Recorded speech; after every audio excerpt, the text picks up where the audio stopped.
Hello students, welcome to my new video for class 8 subject science chapter 9 reproduction in animals।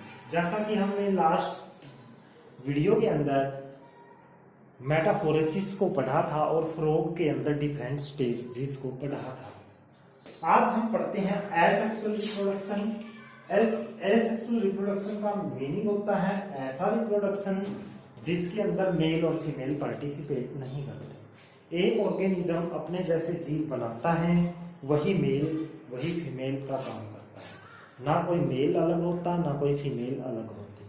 लेकिन जिन जीवों के अंदर mail और female अलग होते हैं उनके अंदर रिप्रोडक्शन को सेक्सुअल रिप्रोडक्शन बोला जाता है। लेकिन ऐसे जीव जिनके अंदर ना मेल होती ना फीमेल, वही मेल का काम करता है वही फीमेल का, उसको बोलते हैं एसेक्सुअल रिप्रोडक्शन। सबसे पहले हम बर्डिंग पढ़ेंगे। बर्डिंग के अंदर क्या होता है? हाइड्रा एक छोटा सा जीव है, माइक्रोस्कोपिक जीव है, बहुत नन्हा होता है। Reproduce by budding. Hydra budding के द्वारा रिप्रोडक्शन करता है। क्या होता है हाइड्रा के अंदर? हम एग्जांपल देखते हैं। हाइड्रा की कुछ शेप इस टाइप से होती है। ये हाइड्रा है। इस हाइड्रा ये एक पेरेंट हाइड्रा है। क्या होगा? इस हाइड्रा की बॉडी के ऊपर एक स्मॉल ग्रोथ बाहर आएगी जिसको बोलते हैं ब्लग। ये देखिए यहाँ पर ब्लग्स मैंने दिखाया है। फिर ये ब्लग क्या होगी? कुछ दिन के बाद ये ब्लग्स डेवलप हो जाएगी और यहाँ पर ये ब्लग्स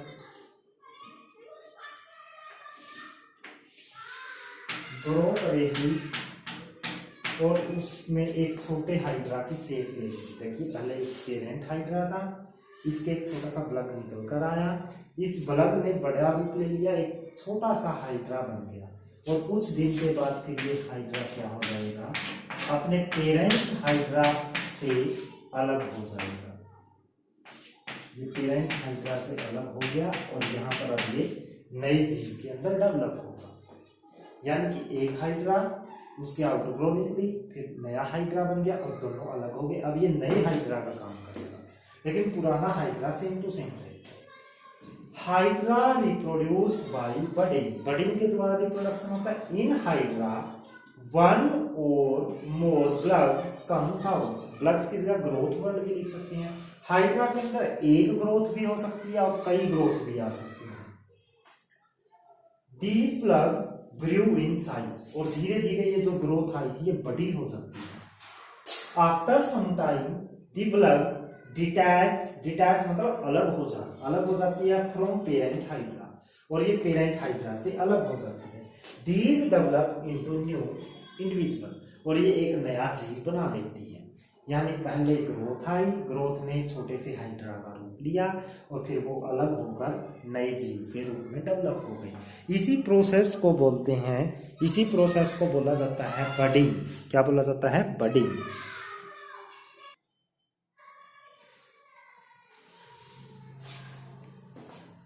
नाउ एसेक्सुअल रिप्रोडक्शन की second type binary fusion. Binary का मीनिंग होता है टू और फ्यूजन का मीनिंग होता है डिवाइड। यानी कि टू पार्ट में डिवाइड होना। फ्यूजन का मीन डिवाइड, बाइनरी का मीन टू पार्ट में डिवाइड होना। बाइनरी फ्यूजन क्या होता है? The reproduction in which a single cell, एक सेल होती है। मान लीजिए यहाँ पर कोई एक सेल है, ये इसकी न्यूक्लियस है, हम इसको नाम देते हैं अमीबा।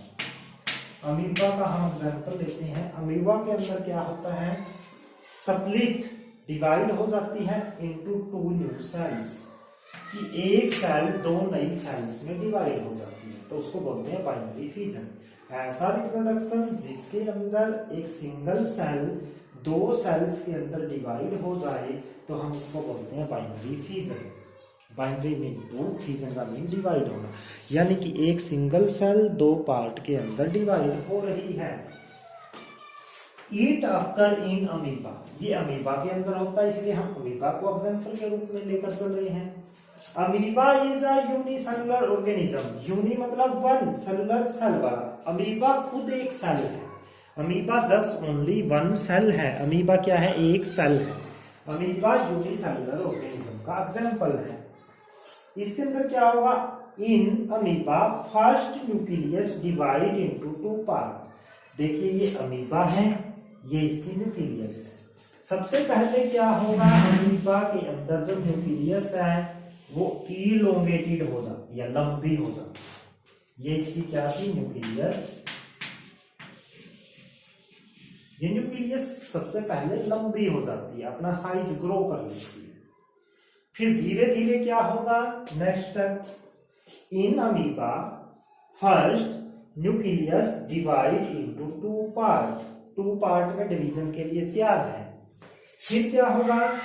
ये न्यूक्लियस दो भागों में बन जाए। कितने न्यूक्लियस बन गए? एक न्यूक्लियस से दो। और तो इसके चारों तरफ की ये सेल मेम्ब्रेन थी,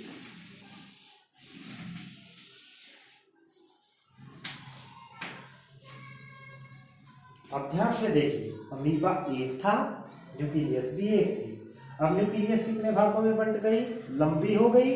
अब न्यूक्लियस कितनी बन गई? दो, दो न्यूक्लियस बन गई। और जो इसके चारों तरफ की मेम्ब्रेन थी, अब वो भी बीच से क्या हो गई? सिकुड़ गई। तो यानी कि इसके अंदर क्या आएगा? इन amoeba first nucleus divide into two part, दो भागों में बंट गई न्यूक्लियस। इसके बाद इट इज फॉलोड, फॉलोड मतलब इसके तुरंत बाद, इसके तुरंत बाद क्या होता है? By division of cytoplasm into two part. और जो इसके चारों ओर का लिक्विड था यानी साइटोप्लाज्म, वो भी अब कितने भागों में बंट गया? दो भागों में। आधा साइटोप्लाज्म यहां आ गया और आधा साइटोप्लाज्म वहां चला गया। यानी कि साइटोप्लाज्म सेल के अंदर का लिक्विड कितने भागों में बंट गया? वो दो भागों के अंदर बंट चुका है। आधा उधर चला गया, आधा किधर चला गया? इधर चला गया। अब क्या होगा? Each part contain one nucleus, प्रत्येक भाग के अंदर कितनी न्यूक्लियस चली गई? One one. जो न्यूक्लियस टू थी, वन थी शुरू में, फिर वन से कितनी बन गई? टू। और वो टू एक ऊपर चली गई और एक नीचे। हर एक पार्ट में एक चलेगी। आधा साइटोप्लाज्म इधर था, आधा इधर, इसके अंदर एक न्यूक्लियस चली गई, इसके अंदर एक। Finally two daughter cell are produce, और फाइनली ये दोनों क्या हो जाती हैं? अलग हो जाती हैं। यानी कि अब फाइनली क्या हो जाता है? ये सेल अलग हो गई, ये सेल अलग हो गई। हम इनको बोलेंगे डॉटर सेल। क्या बोलेंगे इनको? Daughter cell.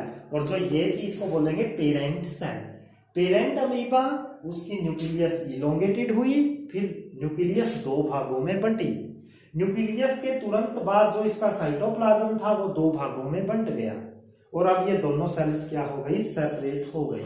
दोनों सेल्स क्या हो गई? सेपरेट। इन दोनों सेल्स को क्या बोला जाएगा? इन दोनों सेल्स को बोला जाता है daughter cells.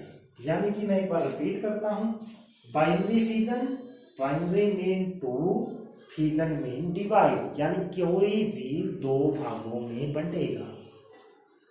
The reproduction in which a single cell, single cell होती है जो एक cell, divide into two new cells, एक सेल दो सेल में डिवाइड हो जाएगी। इट अकर इन अमीबा, ये कहां पर होता है? अमीबा के अंदर होता है। Amoeba is unicellular organism, amoeba एक यूनिसेलुलर ऑर्गेनिज्म है। अमीबा क्या है? एक यूनिसेलुलर, एक सेल वाला ऑर्गेनिज्म है। इन amoeba first nucleus divide into two part, पहले तो न्यूक्लियस दो भागों में बंट जाए। अमीबा ये न्यूक्लियस दो भागों में बंट गए और दोनों भाग क्या हो गए? सेपरेट, यानी न्यूक्लियस अलग हो गई। अब साइटोप्लाज्म भी दो भागों में बंट गया। It is followed by division of cytoplasm, अब साइटोप्लाज्म दो भागों में चला गया। Each part contain one nucleus, प्रत्येक भाग में एक न्यूक्लियस आ गई और दोनों भाग finally two daughter cell are produce, और दोनों भाग अलग हो गए और प्रत्येक को डॉटर सेल कहा जाने लगा। यानी कितने? एक अमीबा और कितने बन गए? दो। यहां पर अमीबा के अंदर ना कोई मेल होता ना कोई फीमेल होता, तो इसलिए ये क्या है? एसेक्सुअल रिप्रोडक्शन का ही पार्ट है। जहां पर मेल और फीमेल अलग होते हैं वहां पर सेक्सुअल रिप्रोडक्शन कहा जाता है, और जहां पर ना कोई मेल होता ना फीमेल, तो वहां पर एसेक्सुअल रिप्रोडक्शन को बोला जाता है। वो एसेक्सुअल रिप्रोडक्शन का एग्जाम्पल है।